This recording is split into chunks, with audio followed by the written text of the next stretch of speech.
వికారాబాద్ సనత్ నగర్ నియోజకవర్గంలో బిఎల్ఏలు బీఆర్ఎస్ ముఖ్య నేతలతో ఎమ్మెల్యే తలసాని శ్రీనివాస్ యాదవ్ కీలక సమావేశం నిర్వహించారు. ఇంటింటికి వెళ్లి ఓటర్లను సర్ కార్యక్రమంలో భాగస్వాములు కావాలని పిలుపునిచ్చారు. ఈ నెల 10తో ఎస్ఐఆర్ గడువు ముగుస్తున్న నేపథ్యంలో ప్రతి ఓటర్ ఎన్యుమరేషన్ ఫామ్ సమర్పించారో లేదో నిర్ధారించుకోవాలని తలసాని సూచించారు. ఓటర్ల జాబితా నమోదు కేవలం బిఎల్ఏల బాధ్యతే కాకుండా ప్రతి ఓటరు తన బాధ్యతగా భావించాలని పేర్కొన్నారు.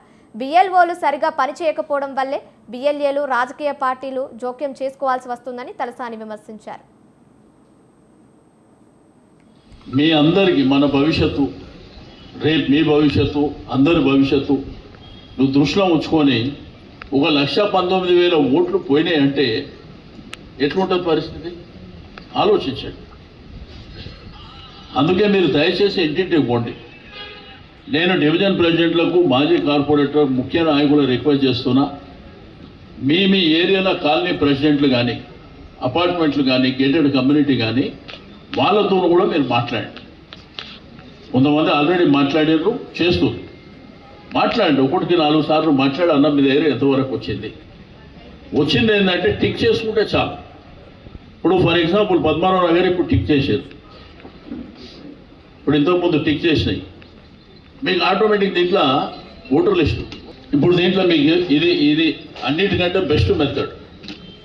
దీంట్లో టిక్ చేసిన దాంట్లో వీళ్ళని మేము కలిసినాం, టిక్ చేసినాం, వీళ్ళు ఉన్నారు అనేటువంటి.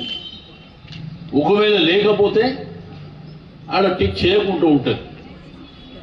కాబట్టి మీకు ఈజీగా ఐడెంటిఫికేషన్ ఈజీ అవుతుంది, జరిగే పరిణామాలు బ్రహ్మాండంగా ఉంటాయి అనేది ఒకటి.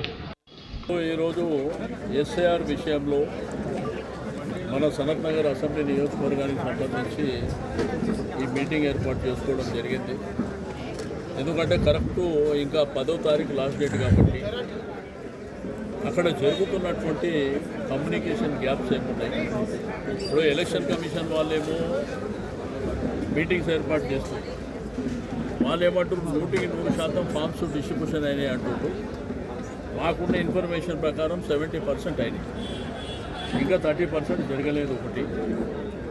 రెండోది ఏంటంటే ఇది చాలా పెద్ద ప్రాసెస్, కన్ఫ్యూజన్ల నుంచి బయటకు వచ్చినటువంటి ప్రాసెస్. 2002 వివరాలు, షిఫ్టింగ్ ఎక్కడ, డెత్ ఎక్కడ, కొత్త ఎన్రోల్మెంట్, ఈ రకరకాలుగా వచ్చినటువంటి ప్రాసెస్.